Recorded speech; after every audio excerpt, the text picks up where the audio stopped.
Anyway.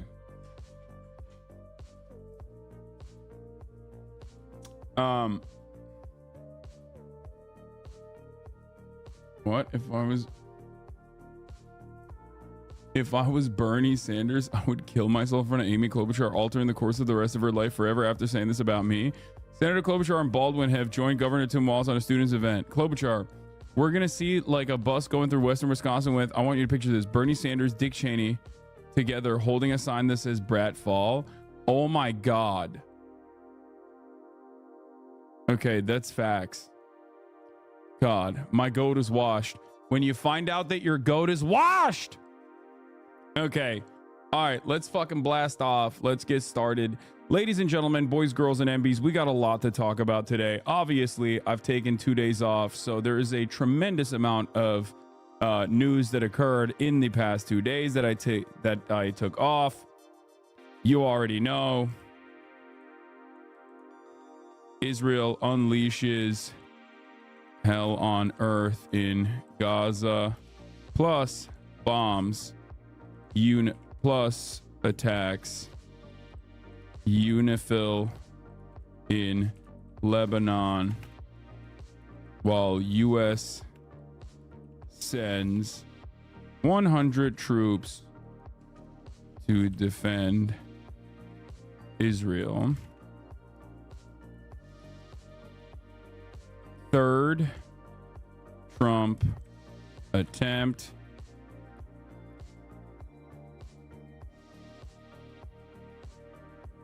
Libs panic as polls tighten for Trump.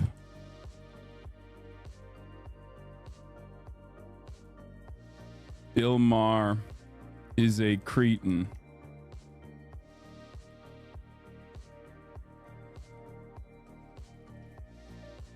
Chapel Roan video and more. The third attempt is not a real attempt. He was a Trump supporter. We'll get to that. Okay, you're making me spoil it. God, I hate Bill Maher so much. It's crazy how much I hate that motherfucker. I swear to God. Okay. All right, let's blast off. Let's blast off. What is this? Oh, I missed this one. Y'all made so many blast off memes, dude. It's crazy. Okay, I'll use this tomorrow. Yeah, the first one was a Trump supporter too. I know. Dude. So was Ryan Ruth. Ryan Ruth voted for Donald Trump in 2016, chat. Like, I'm sorry. Every single person so far that has been apprehended as an attempted shooter or whatever is literally all former Trump supporters or active Trump supporters. Like this last guy, he's like, I don't know why you guys are doing this to me. I am a Trump supporter. That's what he said. While you were on books, what was the book about how Obama betrayed his base and sold him out to the DNC or whatever? Been looking for it. It's We Got People, Ryan Grimm. I think it was called We Got People, right? It's his first book, not this last one. Anyway, folks. Look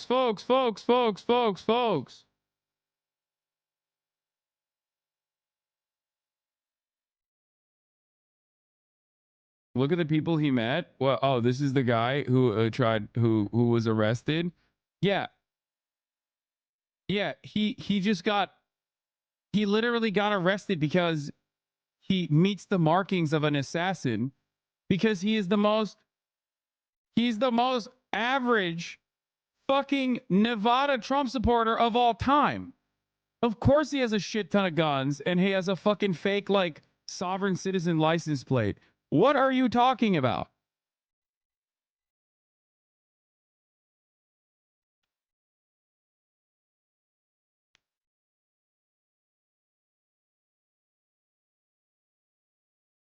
I can't believe there was an armed man at a Trump rally. Wow.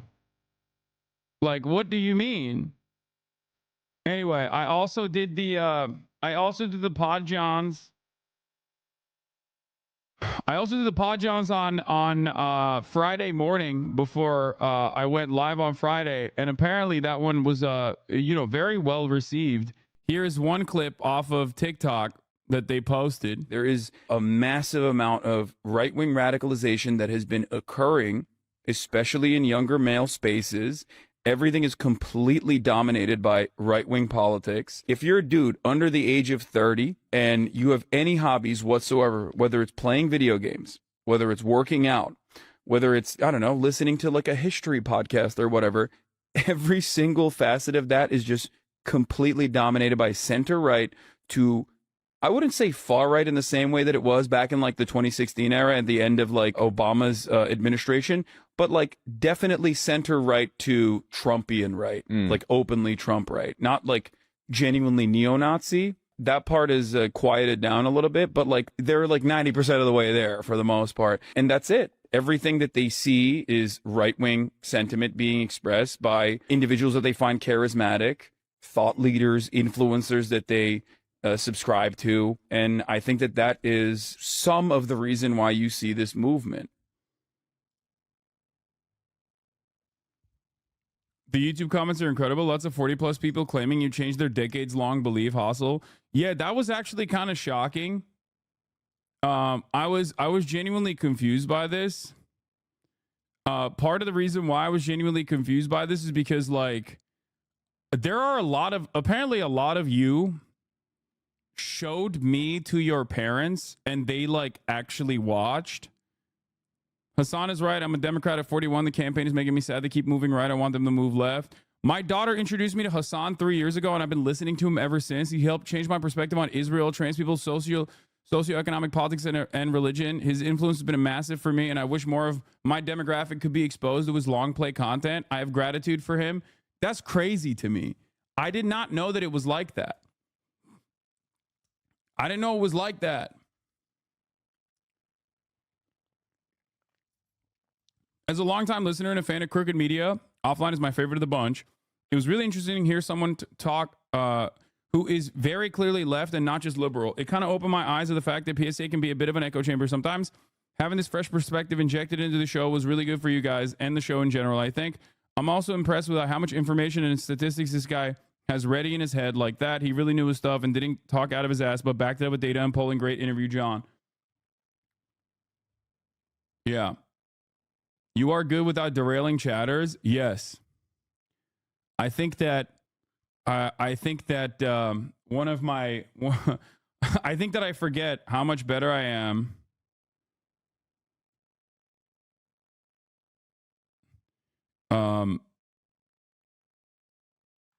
when I'm just simply talking to a person who is listening and and I'm not just like getting derailed.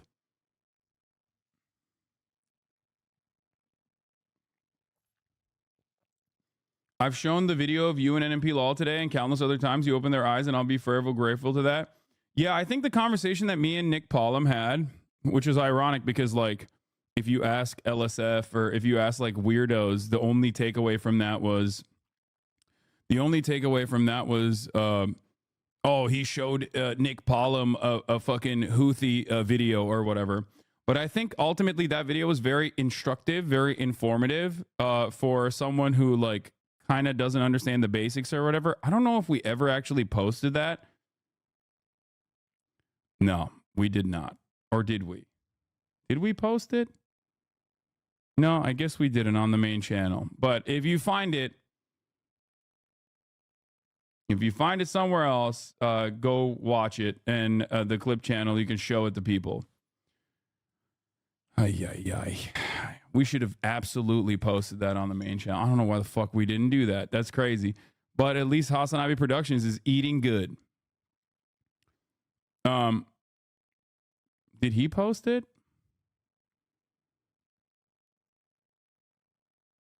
He didn't even post it. Oh, he did. Hasan explains the Israel-Palestine conflict to NMP Law 2 weeks ago. 233,000 views. That's good.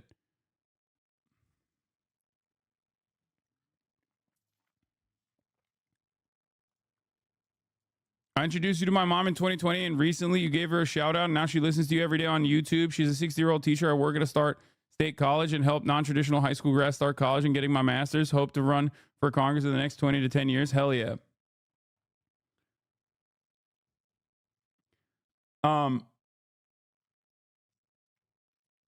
Anyway, I try my best, and I think it's I get a little discouraged from time to time, but it's good to see that like I have some level of normie appeal like this, because we do get trapped in our echo chambers online, and we do end up forgetting that like normies and their reaction to my sentiment, to my commentary, is entirely different than the people who are desperately trying to make me look a certain type of way. You know what I mean? I'm glad Hasan the Hun is sounding the alarm about right-wingers' total dominance over the young male demo. If you're a dude under 30 and you see it in your group chat, social feeds every day, so far the progressive establishment has failed to invest in creative solutions to compete. I think a lot of people don't understand that like my analysis of the situation isn't simply to like flood the market with like liberal content though, because I think that there is a problem far larger than that. And I think there is an education gap for young men. And I think that education gap creates an opportunity gap for a lot of young men, especially when you pair that up with the entitlement that is baked into a patriarchal construct that you are born into, that you're conditioned into socially, when your expectations of what society is supposed to be designed around does not match the output, does not match your outcomes, you end up becoming resentful. Okay, you end up becoming resentful, you end up becoming angry, and you find yourself infinitely more susceptible and infinitely more open to and primed to right-wing radicalization. There's the other side of this, of course, that is like really silly, but I think a lot of people ultimately look at this stuff and say, oh, it's because the left is so intolerant towards men or whatever. I'm not. I'm a man. I'm very bro-y. Sometimes the other aspects of the quote unquote online left get mad at me for those particular values or the aesthetics, but it doesn't really matter. It doesn't really matter, right? It literally doesn't matter. It like in the eyes of so many of these people that like watch, I guess like Sneeko or watch Aiden Ross, like they don't see me as a masculine figure regardless.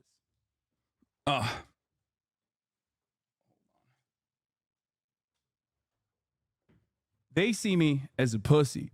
And I think that that is, in some ways, wish casting, because they see me as a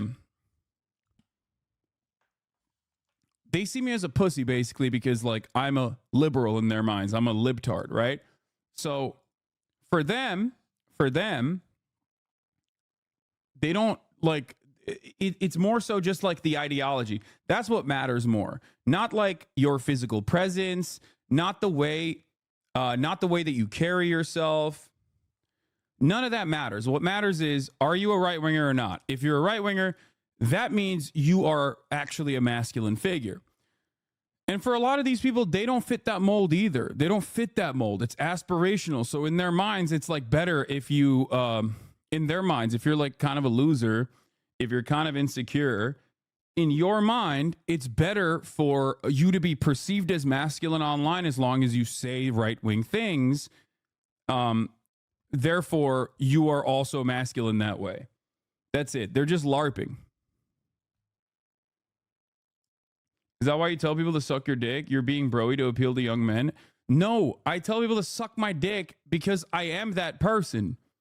I'm not being broy to appeal to young men. I'm just not fucking changing my attitude or my sentiment so that I can be like more, I don't know, more kind or more aesthetically left or liberal or whatever the fuck.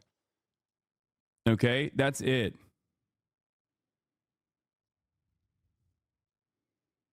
I find it to be stupid.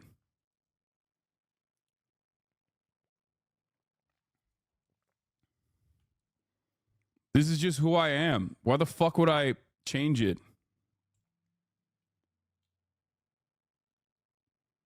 This goes back to the UFC conversation about creating a character because you said you don't do that. Exactly. Yeah. I think it's also a dynamic about being online. Okay. The more we present ourselves online, the more we exist online as opposed to existing in the real world, the more our outward presence online changes. Like the more that becomes a more important part of our lives, right? And that's the thing. I think that when you're online, your outward presence online can be very different than who you are in the real world. That's why a lot of people personally think, like amongst content creators, so I'll give you an example. A lot of people personally think that being toxic and being edgy is actually the only way you can be real, right? Like they think someone like myself, or even the likes of, like, I don't know, Pokemon or all these other content creators, are like faking it. They're actually fake. They're not real. Like they can't be real because, like, when you're online, you say edgy shit all the time. Like you have to say edgy shit. That's like the only way to showcase authenticity. You cannot be authentically yourself and be like a person who doesn't want to harm marginalized people. That's inauthentic. That's inauthentic. Like that is the fucking baked in sentiment for a lot of people, right? They go, you're virtue signaling. You're virtue signaling. You're not real. You're fake. They just can't fucking like comprehend that. No, like this is just my genuine opinion. I don't want to be a fucking dickhead, right? Sorry. That's just who I am. And the same goes for right-wing sentiment as well. Like the more masculine you, the more right-wing you are, the more masculine you are. The more you present yourself as right-wing, the more masculine you are. That is the attitude that a lot of people have. You know? It's more about wish casting and alternative reality to make up for what you feel you lack, to make up for what you feel you lack in the real world. It's vulnerable young men who are very insecure due to a multitude of different, like, normal conditions that existed even when they were, I don't know, better off materially than they are now. But then also on top of that, it's like a lack of opportunity for them. They feel like, you know, society's leaving them behind, and it certainly doesn't match up with their expectations of what society was designed for.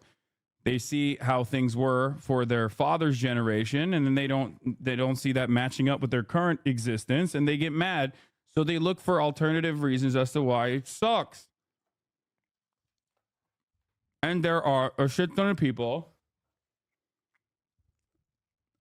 There are a shit ton of people out there that will immediately go, yes, perfect. It's because of bitches. It's because of girls that have not fucked you. That's the reason why everything sucks. You know? Yeah, it's because of black and brown people coming into America, and it's like stealing your jobs and your opportunity. You were supposed to get that, but you didn't. DEI, woke, all this shit. It's a great way. It's a great puzzle piece for a lot of men who are seeking out answers.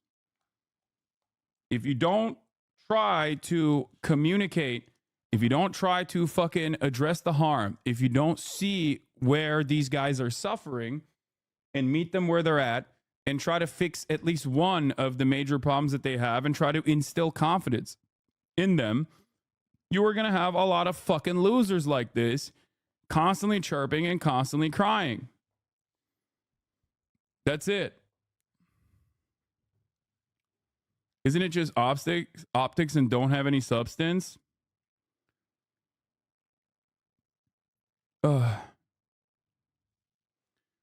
Like, one thing that I used to say all the time that I kind of brought up in the Pod Save America episode as well was that it's counterculture as well that plays a role in this. Like, I called it immediately. As soon as Joe Biden was the presidential candidate, I was like, we're going to go back to the culture war shit. And we did, right? We did. But the thing is, it wasn't Pod Save America. Sorry. It was one of the Pod Johns' episode is called Offline, I think. But we went there. We're there now. We're back in that space. And one of the things when Trump was president that I used to tell people all the time was, hey, Notice how your life isn't fucking better? Because right-wingers would come into my community all the time with the same resentments and the same anxieties and the same anger that they had towards trans people, towards gay people, towards black people, brown people, immigration. And I would always ask him, like, okay, Trump is president. Why hasn't your life gotten fixed? And they had no answer for it, because that's just immaterial at the end of the day. In, you know, from where they're standing, obviously, it's not immaterial for black people, brown people, trans people, but like it is immaterial for them because it doesn't matter. Like harming undocumented immigrants in the country is not going to save your life. It's not. It's not going to fix your life at all. It's not going to make it better. It's just a simple distraction that they're using. It's a vehicle to. It's a vehicle for the Republican Party to focus your and funnel your frustration towards an acceptable, appropriate target, because they don't want you to ever think about the way this society is designed. They don't want you to think about who's actually causing you harm. Don't get mad at your boss. That's a capital owner. That's a good guy. That's a productive force in this society. You, on the other hand, should get mad at people who have less than you. And the more insecure you become and the more scared you are of your future, the more susceptible you are to this sort of priming. Okay? Islamophobia is socially acceptable again right here in this clip. Not going to cry a fucking river when people